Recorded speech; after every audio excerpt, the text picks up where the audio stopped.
Delina with Classic Heritage, and just want to go over everything that you can do once your puppy goes home. We've done so much with her already, but this will help you create the best dog and how to continue forward and where she's at as well. I know that you've had dogs before, so you are familiar with it, but it is helpful to know where your dog is specifically. First and the most important thing that we go over with everybody is socialization. So when is your dog's socialization period? It is a developmental period. You can socialize a dog at any point in their life, but prime socializing begins somewhere around 5 weeks for these guys, and then the window closes somewhere between 14 and 16 weeks for each dog. For us, socialization creates the best dogs in the long run.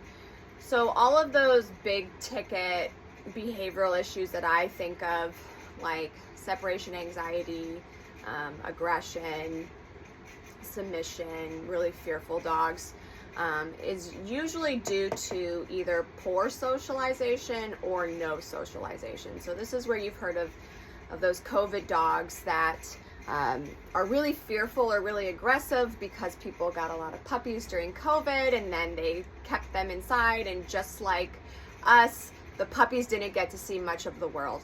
And the way that I view this is almost like you hear those, watch those Lifetime movies, or you see things in the news of, oh, there was a child that, or an adult that grew up in a cult and they come out of it and the world is so big and scary. And it takes them a long time to adjust, and they have a lot of fear and a lot of anxiety issues. And so socializing is what we can do to help prevent a lot of that. Now, during the prime socializing, for puppies, it only takes 1 or 2 good occurrences to have a really lifelong positive effect. Now, it also goes for the flip side. So if it only takes a couple times of something good happening to build confidence and help make a better dog. Now, unfortunately, that goes for the negative as well. It only takes 1 or 2 bad occurrences in order to create potential future issues. So I would like to put down here, socializing is all about quality over quantity. So it's better to have for your puppy to meet 3 to 5 dogs that you know are vaccinated and well behaved. That will be a good experience for your puppy. Corrections are fine. You just don't want a dog that's, obviously going to attack your puppy or make him a little scared. Versus I have my puppy meet 20 dogs at a dog park, but there's one bad egg in there that attacks my puppy, and then now my puppy has to deal with some fear issues around other dogs. So quality is more important than quantity during this period. Now this question here is, what is socialization to dogs? So for us, socializing is, let's go sit down, have some coffee, we'll talk about our day and the gossip that we've got. Dogs don't do that, despite some paintings that say otherwise. But for them, socializing is basically making novelty normal.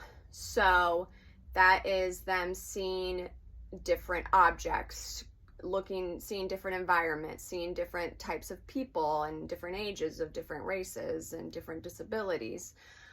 Also seeing different animals and experiencing new things.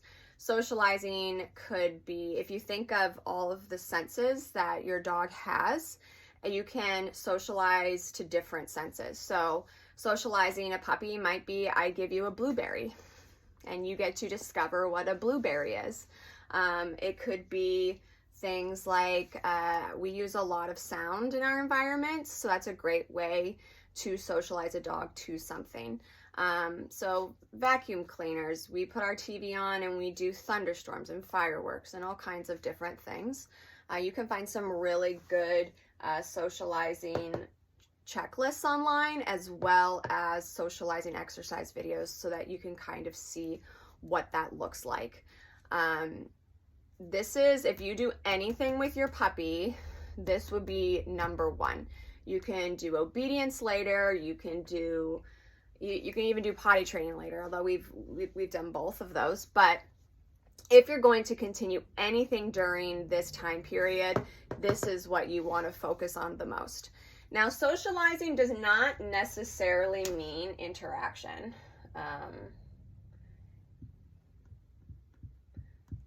So your puppy can socialize really well just by observation.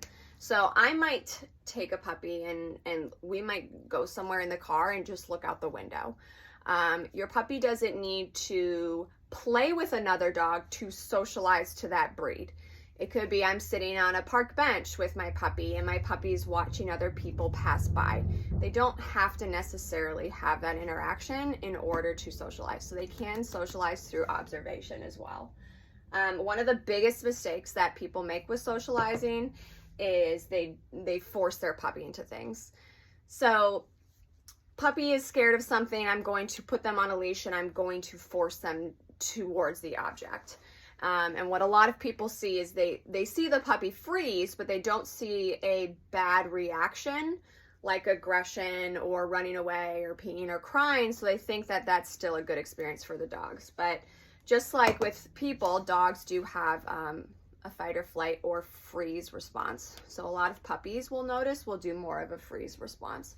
A freeze response usually is a precursor to a fight or flight response as well. So it's good to watch out for that. We don't want to force the puppy into doing things that they don't want to do. If we force the puppy into doing it, instead of making it a good experience, we now have created a bad experience and a bad meaning towards whatever you are trying to socialize them to. Also, alongside that, we are teaching our puppy that they cannot trust us to keep them safe if we're forcing them into things that are scary. So you're kind of on this, and you'll see with the videos online, you're kind of dancing on this line of you're interested, you're taking it in, you're observing it. You can be a little hesitant, that's okay too, while you approach it.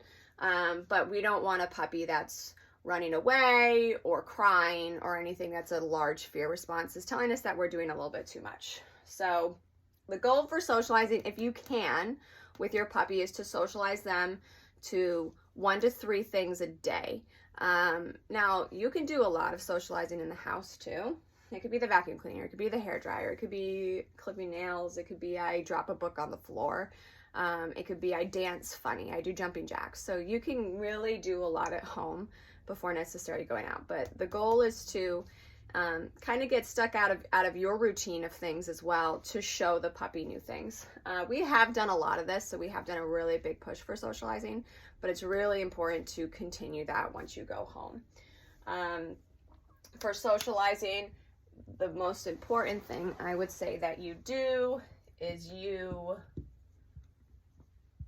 reward bravery. So if I see a puppy I've got the vacuum cleaner up and they look at the vacuum cleaner, they get a treat. They take 1 step towards the vacuum cleaner, they get a treat. So they learn when I advance towards this object, when I am brave, I get something good. This is different than coercion. It's not you only get to eat if you come next to the vacuum cleaner. You only get the treat if you do that. So you're not trying to necessarily lure them towards it, because that can create some hesitancy. But you are trying to, they do take a step, they get a treat. And they learn very, very quickly that they get rewarded for bravery, and that can really help. So this is by far, socializing is the number one important thing. Now with socializing, you have the unfortunate thing of socializing period ends somewhere around 16 weeks-ish. Your puppy is not fully vaccinated until 16 weeks. So now you're going, I want to socialize you, but I have to do it safely because you don't have all of your vaccines. So there are ways around this. Obviously, putting your puppy on the ground out in public before they're fully vaccinated does run the risks of picking up some nasty viruses. They're just not worth the risk. There are some places, a lot of hardware stores, a lot of nurseries. You can look up dog-friendly stores.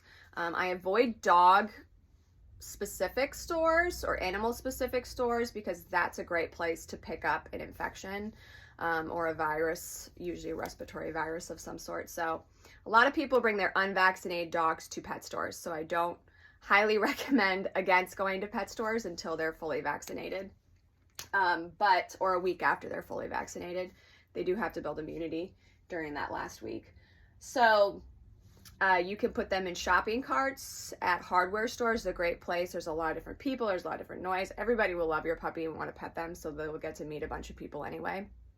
I put them in the cart with a blanket so that I'm not running the risk of putting them on the floor. If I am going to a place where I know I'm going to stay a little bit longer, there's some sprays that you can get online. You want to make sure that you get one that will kill parvo, and you want to make sure that you use it correctly. A lot of them will have to sit for a period of time, usually 5 to 10 minutes or so, in order to kill the virus. I like to have a bottle of it in my car if I go out for breakfast or something where I'm going to be sitting for a while. I'll spray the ground. I look kind of crazy doing it, but I'd rather be that gal than one with a sick puppy. So I spray the ground, make sure I kill any viruses. I also bring an unused blanket. I put that down. Sometimes I'll do double layers, and then I'll do some toys on the top. You just want to make sure that your puppy can't go beyond the blanket, so there's a nice lip around it too. And you don't reuse that blanket. You have to wash it in between each outing. I know it's kind of a pain in the butt, but it's a great way to socialize them without risking their health. Also, below 16 weeks, I don't let them visit strangers' dogs, and I make sure that I pick puppy up if somebody's coming nearby with a dog, because we don't want there to be a potential exposure. Yeah, so that's socializing.